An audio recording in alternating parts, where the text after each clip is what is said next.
ایک صاحب کی شادی ہوئی، انہیں نرم و نازک لڑکیاں بہت پسند تھیں.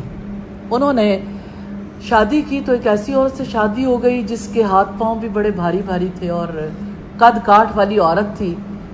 تو انہیں بڑی تکلیف ہوئی کہ میں نے تو کسی اور عورت کو چاہا تھا اور یہاں پہ صورتحال یہ ہے کہ یعنی میری شادی ایک ایسی عورت سے ہو گئی. لیکن ناگواری کے ساتھ چلتے رہے. کچھ دنوں کے کچھ ہی عرصے کے بعد ان کا ایکسیڈنٹ ہو گیا. ایکسیڈنٹ بھی ایسا ہوا کہ وہ کچھ بھی کرنے کے قابل نہ رہے. اب اس عورت نے گھریلو ذمہ داریاں بھی نبھائیں، لیکن گھر سے باہر وہ کمانے کے لیے بھی نکلتی اور شوہر کے ساتھ اس نے سلوک بھی کرتی. پھر تو اسے اللہ کی بات کا بہت یقین آیا کہ ہو سکتا ہے تمہیں ایک عورت ناپسند ہو، لیکن اللہ نے اس میں تمہارے لیے بہت زیادہ بھلائی لکھ رکھی ہو. تو یہ انسان نہیں سمجھ سکتا، اللہ تعالیٰ بہتر جانتا ہے کہ اللہ تعالیٰ نے کس کے لیے کس میں بھلائی رکھ دی ہے.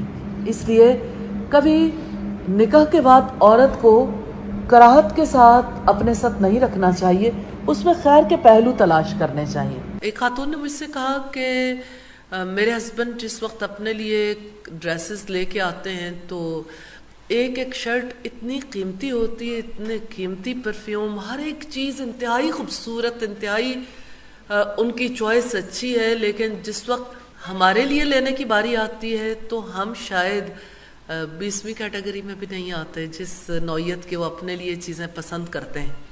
مجھ سے انہوں نے سوال یہ کیا تھا کہ کیا کسی نفیس ذوق رکھنے والے کا معاملہ ایسا ہو سکتا ہے کہ اس کا ذوق اپنے لیے تو نفیس ہو لیکن اپنے گھر والوں کے حق میں ویسا نفیس نہ ہو؟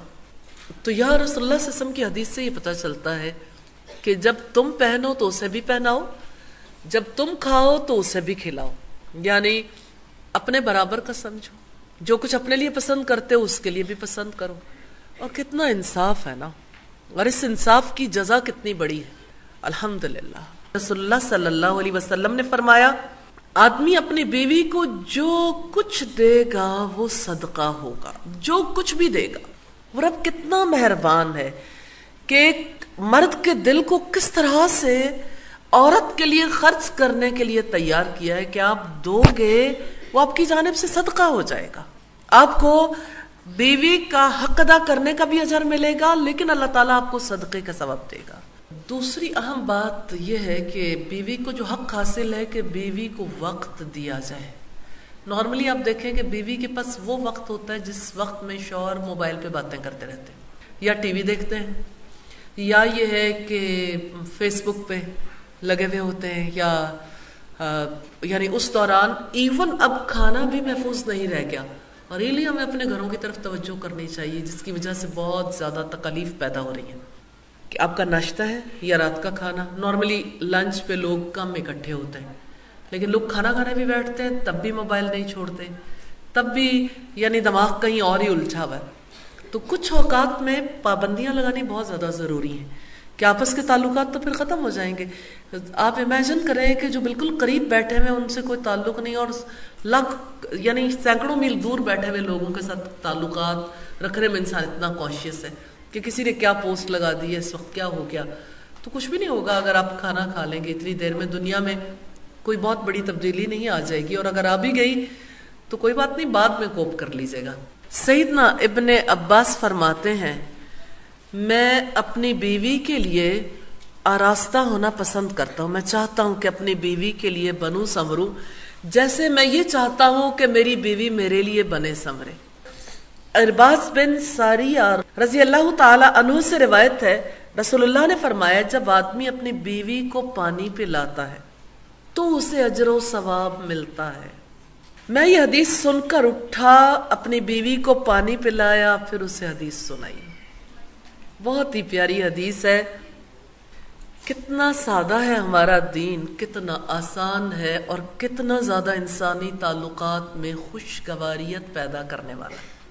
مرد اور عورت کے تعلق کے درمیان جس معاشرے میں لوگ رہتے ہیں اس کے اثرات باقی رہتے ہیں. مثال کے طور پر اگر ہم اپنی سوسائٹی کو دیکھیں، جتنا جی چاہے مرد تعلیم یافتہ ہو جائیں لیکن ان کی ساری توقعات خاتون سے ہوتی ہیں. پانی پلانا، کھانا کھلانا، بلکہ یہ کہ کپڑے کون سے نکال کر دیے جائیں اور دیگر ضروریات کو کیسے پورا کیا جائے، اور واپسی پہ بھی اس میں کوئی حرج کی بات نہیں، بہت ہی اچھا ہے، خوش آئند ہے، محبت بھی بڑھتی ہے، لیکن کچھ مرد کو بھی کرنے دیا جائے۔ تو رسول اللہ صلی اللہ علیہ وسلم نے پانی پلانے پر یہ خوشخبری دی ہے کہ اس پر بھی اجر و ثواب ہوگا۔ اور آپ دیکھیں کہ اس پر جو صحابی رسول کا طرز عمل ہے وہ ثابت کرتا ہے کہ مرد کا دل کس طرح سے متاثر ہوتا ہے، اجر کے حصول کے لیے وہ کس طرح سے آگے بڑھ کے کام کرنا چاہتا ہے۔ اصل یہ ہے کہ مرد ہو یا عورت، انہیں اپنے قریبی ساتھی یعنی اپنے اسپاؤس کے لیے کچھ بھی کرتے ہوئے یہ بات ذہن میں رکھنی چاہیے کہ اجر اپنے ساتھی سے نہیں لینا، اجر اللہ تعالیٰ کی ذات سے لینا۔ اس کی وجہ سے کوئی بھی کام کرنا مشکل نہیں رہ جاتا، پھر آسانی پیدا ہو جاتی ہے الحمدللہ۔ حقیقت یہ ہے کہ بیویوں کے شوہروں پر اور شوہروں کے بیویوں پر حقوق ہے، جن حقوق سے عمومی طور پر لوگ ناآشنا ہوتے ہیں، جس کی وجہ سے جس بات کو بھی دین کے نام پر بتا دیا جائے اس کو ہی قبول کر لیا جاتا ہے، خواہ اس میں خواتین کتنا ہی تلخ محسوس کریں۔ مثال کے طور پر ہماری سوسائٹی میں خواتین کو جو طریقہ زندگی سکھایا جاتا ہے، شوہروں کے ساتھ جو طرز عمل سکھایا جاتا ہے، عمومی طور پر آپ دیکھیے کہ وہ تو سوسائٹی کے نارمز ہیں کہ ہماری سوسائٹی میں ایسا ہوتا ہے، اس وجہ سے تمام بچیوں کو یہ کہا جاتا ہے کہ اپنے شوہروں کے ساتھ ایسا معاملہ کرنا ہے۔ میں اس موقع پر ایک ارادہ آپ سے ضرور کروانا چاہتی ہوں۔ ارادہ یہ کرنا ہے کہ کوئی بھی کام اسلام کے احکامات، نبی صلی اللہ علیہ وسلم کی تعلیمات کو جانے بغیر انجام نہیں دینے۔ نمبر ایک تو یہ ہے کہ اس کا علم حاصل کریں۔ نمبر دو یہ ہے کہ ہر کام کرتے ہوئے یہ ضرور سوچیں کہ اس کا حکم مجھے کس نے دیا، اور اللہ تعالیٰ کے لیے، اس کی خوشی کے لیے اس عمل کو خالص کریں۔ پھر آپ دیکھیں کہ آپ کے اندر کتنی تسکین اور محبت اترتی ہے انشاءاللہ تعالیٰ۔ عورت کو اپنے حقوق اور اپنے بارے میں اللہ تعالیٰ اور رسول کے احکامات سے اتنا آشنا ضرور ہونا چاہیے کہ دراصل کیا چیز میرے حق میں آتی ہے اور کیا چیز میرے ساتھ ظلم ہے، زیادتی ہے۔ جو ہی اللہ اور اس کے رسول کی بات آتی ہے تو خواتین اندر ہی اندر گھٹ کے رہ جاتی ہیں کہ شاید ہمیں کسی نوعیت کا حق نہیں دیا گیا۔ ان احادیث سے یہ پتہ چلتا ہے کہ ایسا معاملہ نہیں ہے۔ نبی صلی اللہ علیہ وسلم سب سے زیادہ اپنی بیویوں سے حسن سلوک کرنے والے تھے۔ آپ صلی اللہ علیہ وسلم نے فرمایا خیارکم لأہلہ، تم میں سے بہترین وہ ہے جو اپنے گھر والوں کے حق میں بہترین ہے، اور میں اپنی بیویوں کے حق میں سب سے زیادہ اچھا ہوں۔ تو آپ صلی اللہ علیہ وسلم اپنی بیویوں کے ساتھ سب سے زیادہ حسن معاملہ کرنے والے تھے، ان کے حقوق انتہائی اچھے طریقے سے ادا کرنے والے تھے۔ مستدرک حاکم کی روایت ہے، ایک صحابی نے عرض کیا اللہ کے رسول،